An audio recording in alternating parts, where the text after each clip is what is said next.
we must introduce this new, or maybe you've heard of it, concept called information gain. All right, so what is information gain? Information gain is fairly simple-ish, and the way that I've come to describe it is concepts and entities on the fringe of Google's knowledge graph, given the topic that is being discussed.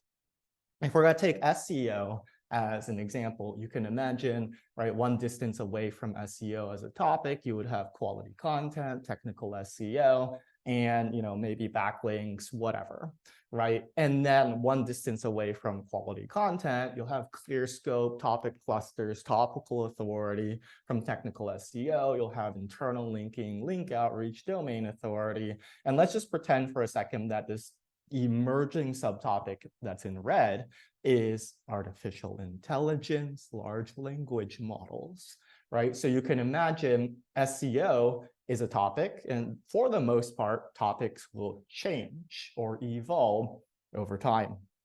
As new interesting developments happen to any given topic, then the topic is going to be introduced to new relevant entities that are emerging as close associations to the subtopic and to the main topic. So back to this example, information gain within search engine optimization would likely be around artificial intelligence. Within artificial intelligence, we would be talking about large language models like GPT. We'd be talking about, AI, like, inaccuracies, hallucinations. We'd also be talking about productivity increases, commoditized content, and all of that stuff. And so basically information gain in relation to SEO, since we're all here, would look like that. And we would need to recognize that that's where this particular topic could be heading and introduce some more interesting entities there. The reason why this is important is because certain topics will have a high amount of agreeance. I'm calling that SERP similarity, where we all more or less agree that X is X or Y is Y. And search engine optimization, back to that example, we would all say, yeah, to do good SEO, you would need keyword research, backlinks, technical SEO, quality content. And here's where you want to then think about information gain as how can you bring something new and interesting to the table around a particular topic that you're writing about, but in a relevant way. Right? Google doesn't want you to say, oh, start talking about Barbie the movie or Oppenheimer as it relates to SEO just for the sake of adding new entities to that particular topic, because Barbie and Oppenheimer are going to be way too far away from SEO as it relates to, what's going on. Now, of course, GPT, LLMs are going to be a lot closer. And so you beat high similarity SERPs by talking about the fringes of where you see the topic heading, and therefore contributing meaningful and interesting entities to Google's knowledge graph that then has a chance of beating what's currently working. So the highest confidence similarity breeds a featured snippet. And I also think that in its current form, search generative experience, or SGE, is simply just a better featured snippet. And these will probably go together unless Google makes some pretty significant changes to how SGE is supposed to work. Now, you can see here back to the impact of the helpful content update. I have this nice tweet from Lily Ray. She says, hey, here are 5 sites that appear to be affected by the helpful content update. I don't know why it's lyric and grammar websites, but what I've noticed is that the content is virtually the same.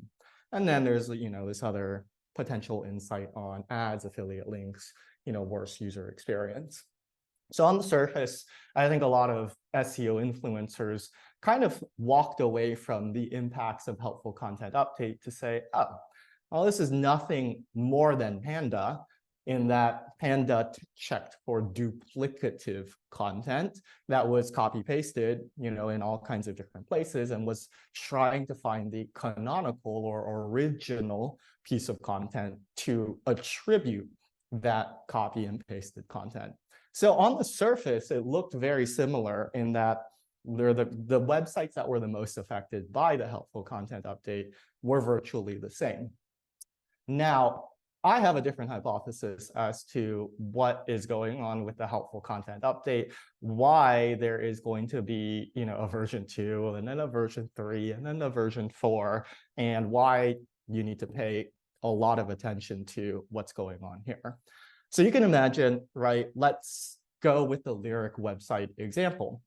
Probably a lot of people lately are searching for Barbie girl because the Barbie movie has just come out, and rank 1, rank 2, and rank 3 all more or less have the same content, but perhaps more importantly, there are no new entities being surfaced by a lot of the Lyric websites.